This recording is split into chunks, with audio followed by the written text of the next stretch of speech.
Okay. So, hey everybody, this is Stephanie from Hope and Love Radio, and today I just wanted to do a special interview with Mike Turner, songwriter and co-founder of Music for World Peace Records. So, welcome, Mike. So happy to see you. Thank you And how are so you much. doing Hello, today? Stephanie, and hello, everybody. Great to be here. Good to see you. So, Mike, tell us your story. Well, I'm a songwriter and a poet, and I live on the Alabama Gulf Coast in the U.S. I'm trying to think of where I'm going to start. I had a long career in law enforcement, almost 30 years. And as you might imagine in a career like that, I really didn't do very much that you would consider to be creative. It was all about investigating crimes, prosecuting criminals, writing procedures, writing regulations, nothing that you would think of that would be creative. And so I spent close to 30 years doing that. And I retired in 2007 and moved here to the Gulf Coast with my wife. And when we first retired, we're both really big into sailing. And I assumed that was going to be most of what my retirement was about, along with travel and hiking and some other things that we like to do. And for the first few years, that kind of filled my days. And then I started looking for other things to do.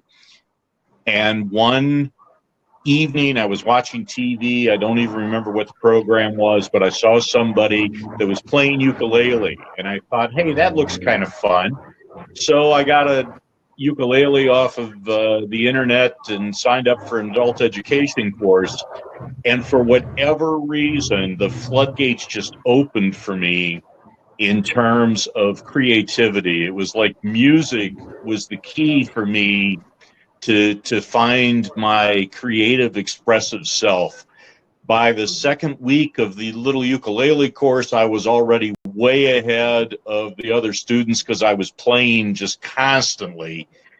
And I had written my first song, which was a little ditty about how music had opened up the world for me and songwriting for me. And I found it particularly funny because nobody who ever knew me in my law enforcement career would ever have thought this is the guy that's going to turn around and be a poet and write songs and play musical instruments. And it just really expanded from there. I've been extremely blessed and fortunate in a lot of the things that I've been able to do since I started playing and writing. I've been fortunate enough to win some awards and win some contests and have a bunch of my poems published. I've had over 250 poems published now in something like 60 different literary journals and literary anthologies. And that ultimately led to me writing my own poetry book, which is out there now. It's called Visions and Memories. So that really, in a nutshell, is my story, going from one career, doing about a 180-degree pivot into this new career where I'm really expressing all the things I was never able to do when I was working in the real world. Awesome, thank you. So, can you tell us about your work with Music for World Peace Records? Yes, as I started writing, one of the things that I found for me in both poetry and songs is that I really wanted what I was writing to say something. I wanted it to have a message. And so I started writing a number of songs and later poems that were on social justice topics, things like homelessness and poverty and unemployment and the tragedy of gun violence. And a number of songs that talked about coming together in community to address our problems and solve our problems and achieve peace. And so I had written several songs like that, and I met a producer in Pennsylvania. His name is Taylor Sapp, who was also interested in songs about peace, songs that oppose war. We did a little bit of work together, just writing a song together, and then started to talk about, well, where are we going to what are we going to do with this song when we write it? Where are there outlets that we can get people to be able to listen to songs like this? And the two of us together kind of came up with the idea of, well, you know, we really ought to put together a music label to focus on just this type of music, just songs that advocate peace and oppose war. And so that's what we did. We formed Music for World Peace Records, and at the beginning of the formation of the label, I served as the CEO, and I did A&R work, and I also wrote songs.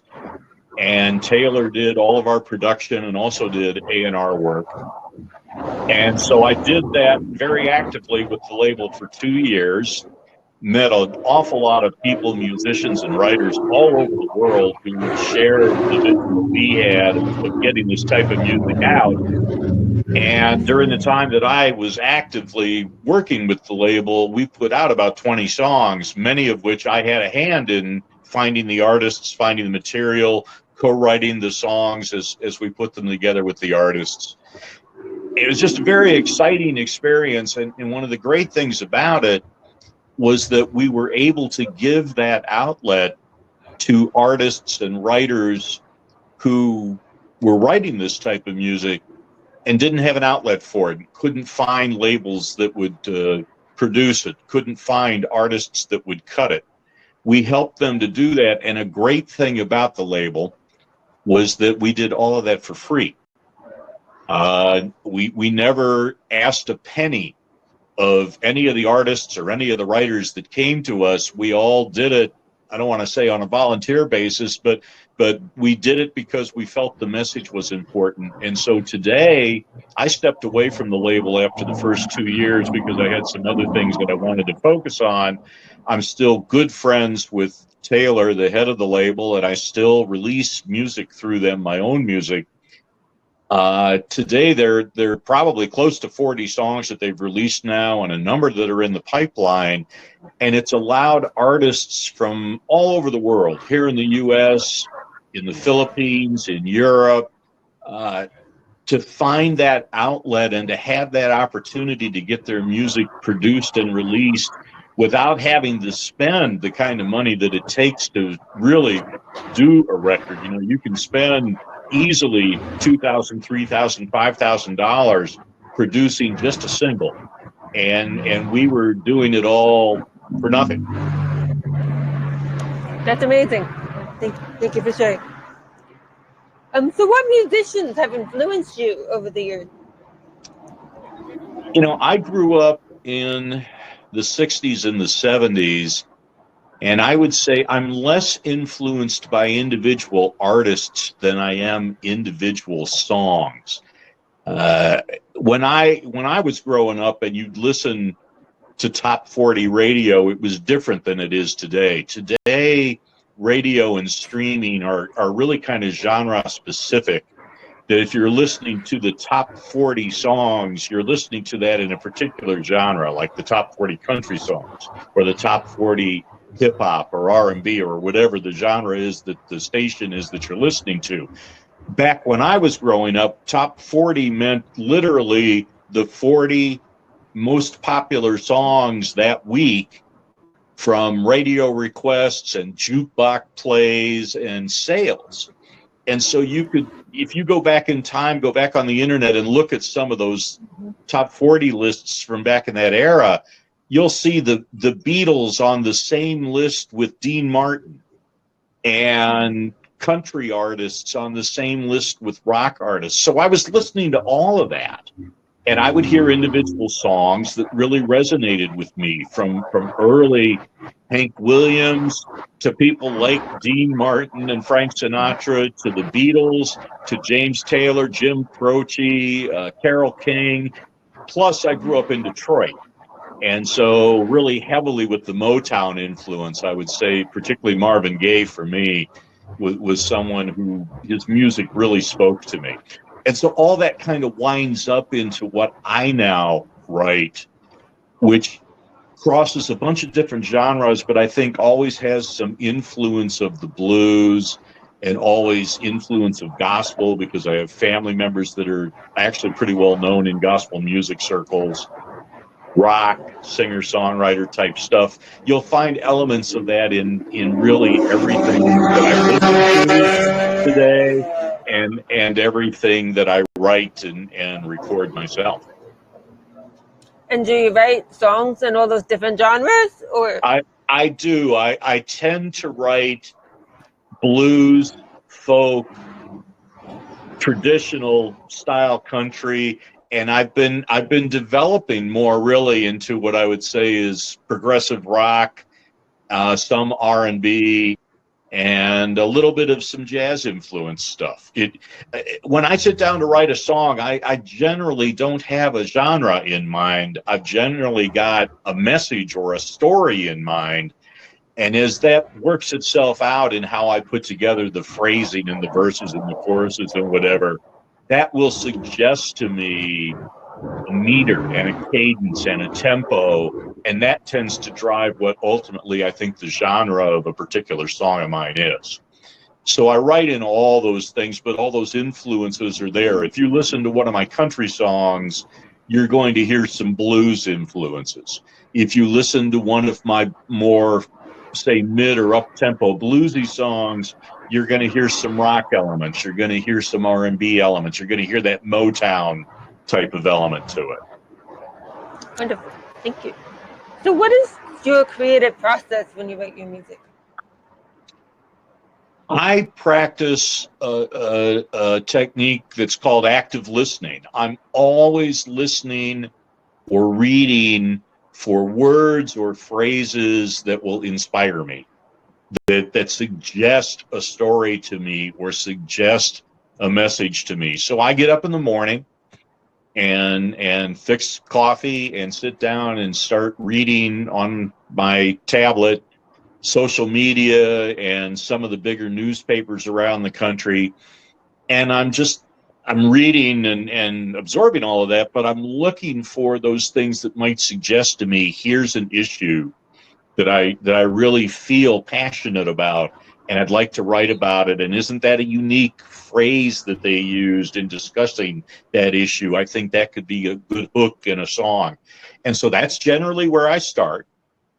Once I have found that phrase or that word or whatever it is that starts me going, one of the first things I do is go online to rhyming dictionaries and thesauruses to look for alternate words that I can use, rhyming words that I can use that begin to suggest themselves to how I might put together a verse and a chorus addressing that issue. And I build from there. And as I say, as I start to put those things together, it will suggest to me a meter and a cadence to what I'm writing that will begin to suggest a melody and a tempo and how it's going to come together musically. Thank you. What challenges have you faced as a songwriter? Actually, I think that there's quite a few challenges to being a songwriter, and I think the two that I struggle with pretty consistently are, first of all, avoiding some of the people have been there before, the rhymes you've heard before, the phrases you've heard before. I think all of us as writers and creators try to come up with new and fresh ways of saying things.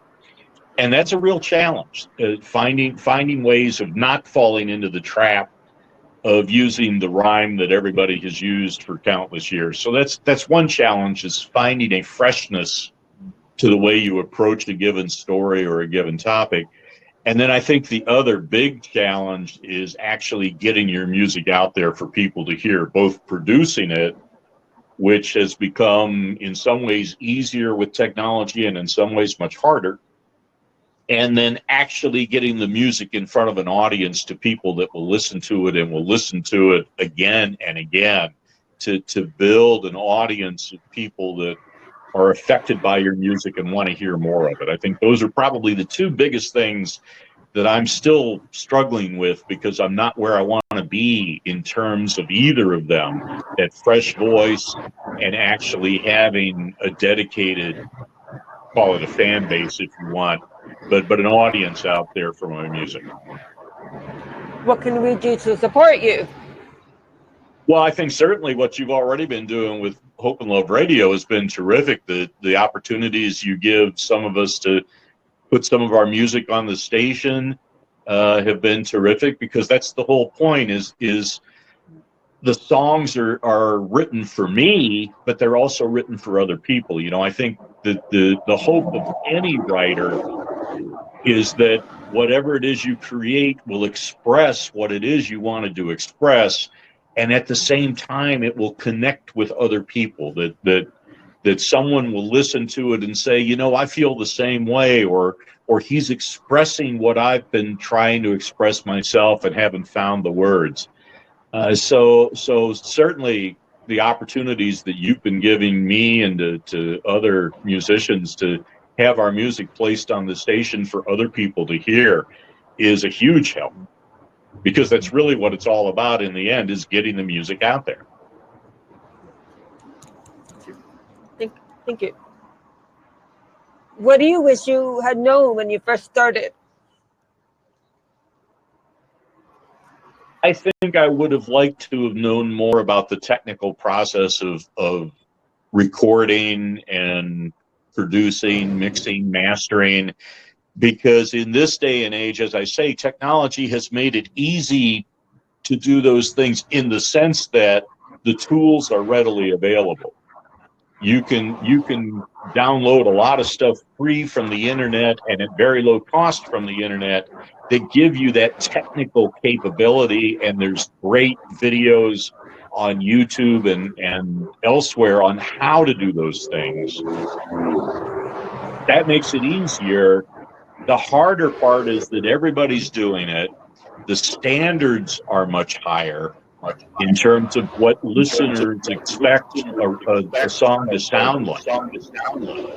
If you go back and listen to recordings from the 60s and the 70s and the 80s, they're quite a bit different than the recordings today, not just in the technical ability or the technical aspects, but in the type of music that's done. Let's take the 80s, for example. Synthesizers were huge in the 80s.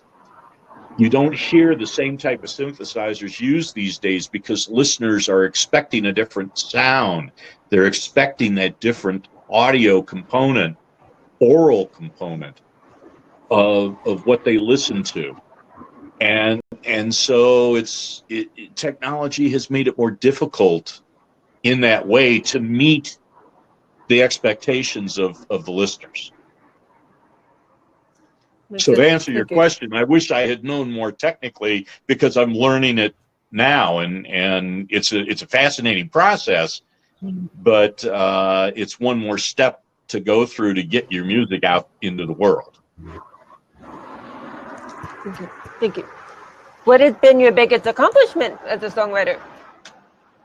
I think for me, it's been those times that people have told me they really have connected with what I wrote and what I'm singing, what I'm producing, that it's made a difference to them.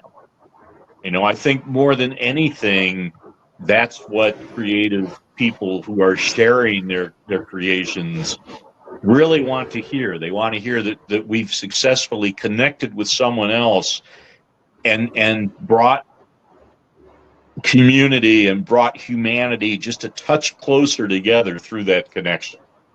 And I've been fortunate that there have been some times that people have told me that, and it's incredibly rewarding. It's like, you know, that's really what it's all about. What do you think helped you to become a successful songwriter? I have had the support of a lot of great people. My wife, for one, who, again, you know, she never thought this is what I would wind up doing, and she's been incredibly supportive of it. And other people in the industry that have helped me to learn how to do some of the technical things, that have challenged me to be a better writer in terms of avoiding cliches and finding fresh and different ways to say things. A lot of radio station operators like you, Stephanie, and others who've been open to playing my music. Sometimes in the early days when it really wasn't up perhaps to the technical standards that you might want, but people have been willing to give it that chance because they believed in the message that I was putting out, or they believed in the story that I was telling. So all that kind of support has just been tremendous. Wonderful. What is coming up for you in the near future? More music. I'm working on a couple of songs right now. One that I hope to be able to release through Music for World Peace Records. Another that I more than likely will put out on my own because it's not on that message. And we'll just see what happens next. As opportunities come, I try to take them to try to grow myself as a better writer and a better musician, a better performer. And we'll just really see what opportunities come next. Excuse me. Thank you. What advice do you have for emerging songwriters and new artists? I think the biggest piece of advice that I would give any songwriter is kind of in two parts. You've got to find your own unique voice. And I'd actually say that to anyone trying to express themselves, because I believe that we all have creative ability. The trick is to find the medium that best suits you to express that creativity. For me, it turned out to be music and song and poetry. For others, it would be drawing, painting, sculpting, any type of creative work. So you have to find where your voice is and how it's best expressed. And once you've done that, my second piece of advice would be, in whatever you create, put something of your authentic self in it. And here's an example. I wrote a song that is a traditional blues ballad about an individual who murders his lover, and now he's being held for account for that murder, sitting in jail, waiting for his sentence to be passed. Well, I've never murdered anybody, but I have felt pain, and I have felt loss, and I have felt anger. And I think those are some of the things that fuel what makes some people turn to violence. And so I can take my authentic experiences and channel them into the story that I'm telling and how I'm telling it, the words I pick, the music that I compose, the way that I phrase things, to give that core of authenticity to the story. And people will sense that. They will sense, here's somebody that's actually singing about something that moved them. And having sensed it, people will respond to it. And I think that that's part of building that connection to the listener of, hey, I felt some of those things too. So those would be really my two biggest pieces of advice. Find your voice, and then put your authenticity into whatever it is that you create. Thank you. So one final question. Is there anything that you would like to add? Nothing really that comes to mind. Again, I'm very grateful for the support, Stephanie, that you have given in Hope and Love Radio, and many others like you that have supported me through time. And I hope that I've been able to support some people through the record label and through writing songs collaboratively with other people. If any of you are interested in following some of my music, you can find it on Facebook at Mike Turner-songwriter, also on YouTube at Mike Turner-songwriter. I'm on Spotify, Mike Turner as the artist, and also a studio group that I put together called Double Agent. You can search for them. I think that would pretty well cover what I would add. Just I would invite people to check out my music and tell me what you like and what you don't like. And if there are other musicians and writers out there that would like to give a shot at doing something together, I'm always excited to do that with other people. Thank you, Mike, so much for being here. As for everyone, this interview is going to be streaming on YouTube, and tonight at 7 it will be posted on Facebook and also be on the Hope and Love radio station, so if you want you can listen to it. Again, Mike, thank you so much for being here, and we will speak to everybody soon. Okay, take care. And bye. thank you, Stephanie. Thank you.